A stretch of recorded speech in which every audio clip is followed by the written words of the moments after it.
Avant de commencer cette vidéo, et si tu débutes en dropshipping, je t'invite à aller voir en description. Je t'offre un ebook 100% gratuit dans lequel tu vas retrouver les 13 étapes pour lancer ton business en dropshipping. Tu as le lien en description. À tout de suite. Salut tout le monde, c'est Nat. Aujourd'hui on se retrouve pour un nouveau tutoriel dans lequel on va voir comment on va pouvoir ajouter un guide détail sur votre boutique Shopify. Donc on va voir pour le mettre en place à deux endroits différents. Le premier endroit, ça va être directement dans la fiche produit, donc dans la description de la fiche produit. Et le deuxième endroit, ça sera sur une page à part. Donc on va voir comment on va pouvoir mettre ça en place. La manipulation que je vais vous montrer là, c'est valable pour tous les thèmes, d'accord? Donc ça marche pour tout, donc aucun souci à ce niveau-là. Voilà, donc on se retrouve là sur la boutique. La première chose à faire, ça va être d'aller ajouter un morceau de code directement sur la page produit. Donc on va ici dans produit. Ensuite ici, on va prendre le produit sur lequel vous souhaitez ajouter le guide détail. Moi, je vais le faire ici sur le premier. On a la description ici. Très important, il faut que vous la passiez en mode HTML, donc en cliquant sur le bouton qui est là. Voilà.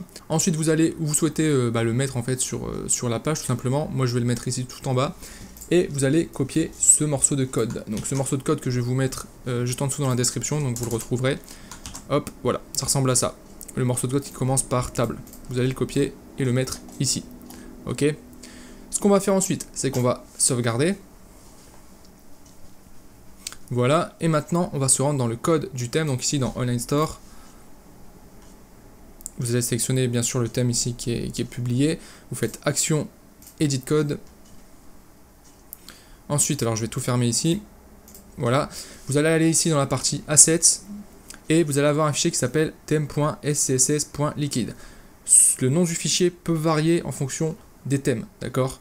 Mais en général, ça se termine toujours par .scss.liquid, ok, tout le temps. Donc c'est peut-être thème, c'est peut-être, je sais pas, CSS avant, ça dépend des thèmes tout simplement. Donc voilà, et ça se termine par ça. Vous cliquez dessus, on va aller tout en bas du fichier et on va copier le deuxième morceau de code que je vais vous donner, qui sera aussi en description, c'est-à-dire ça. Voilà, ça ressemble à ça, tout simplement. Une fois que c'est fait, vous faites Save. Voilà, et maintenant on va aller sur la boutique et vérifier tout ça. Donc on va aller sur la page produit Butterfly Legging ici. Hop, voilà. Et là du coup dans la description on a bien le tableau détail. Ok.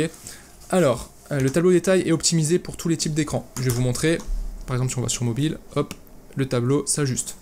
Si je me remets sur bureau, voilà, et que j'agrandis, on voit que là le tableau est bien responsive, donc ça s'adapte, ça c'est parfait.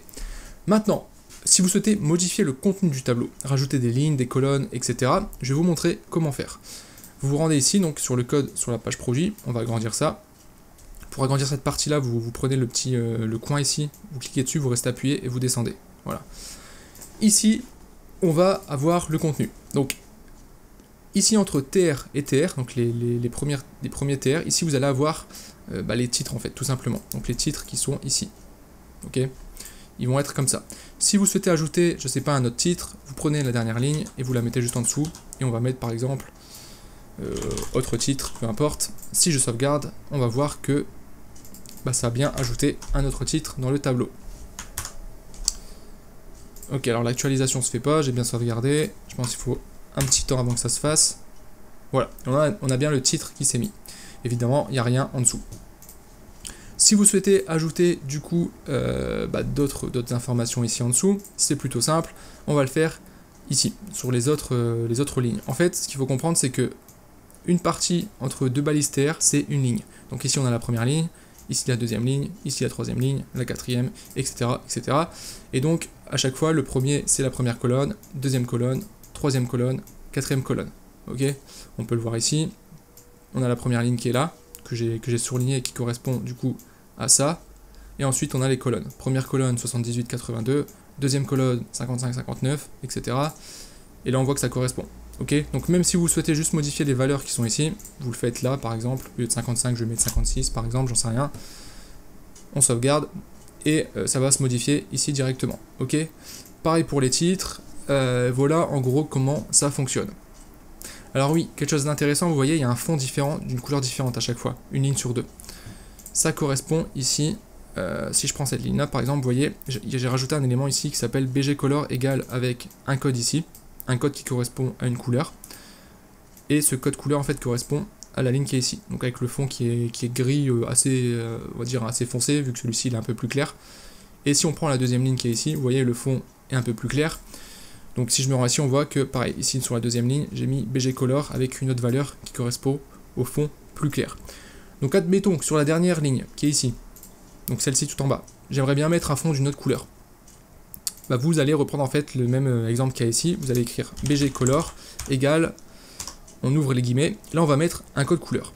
Vous allez taper hexadécimal code couleur sur Google, vous allez prendre le premier site, donc HTML Color Codes, et là en fait vous allez sélectionner la couleur, voilà tout simplement, donc admettons que je vais mettre, je sais pas, un jaune comme ça, et une fois que vous avez sélectionné votre couleur, vous avez le code qui est ici, d'accord, c'est ça. Donc vous le prenez, vous le copiez, et on va le mettre ici. On n'oublie pas de refermer le guillemet. Je sauvegarde. Voilà, et là on a bien la couleur de fond qui s'est mise. Ok. Voilà, en gros, comment ça fonctionne à ce niveau-là. Je pense avoir fait le tour.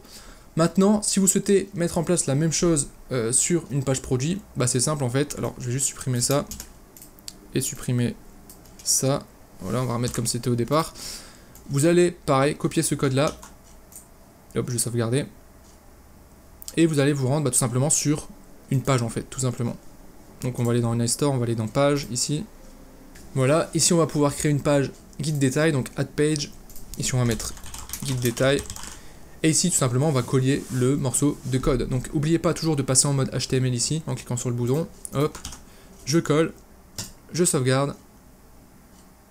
Et si je vais voir la page, donc ici dans View Page, et voilà à quoi ça ressemble. Alors là on voit qu'il y a un petit problème. Pourquoi? Parce que c'est pas centré. Pour que ça soit plus propre, on aimerait bien que ça soit centré, tout simplement. Donc ce qu'on va faire pour ça, c'est qu'on va rajouter un morceau de code, je vais vous montrer.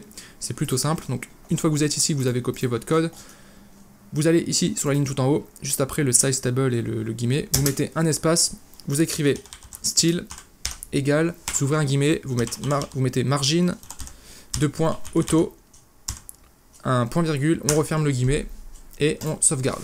Et là du coup, si je me rends ici, j'actualise, on voit que c'est bien centré. Maintenant, ce qu'on pourrait faire aussi, c'est faire créer la page une seule fois et sur chaque produit, mettre le lien vers cette page. Donc ça, pareil, c'est plutôt simple. On se rend ici sur le produit.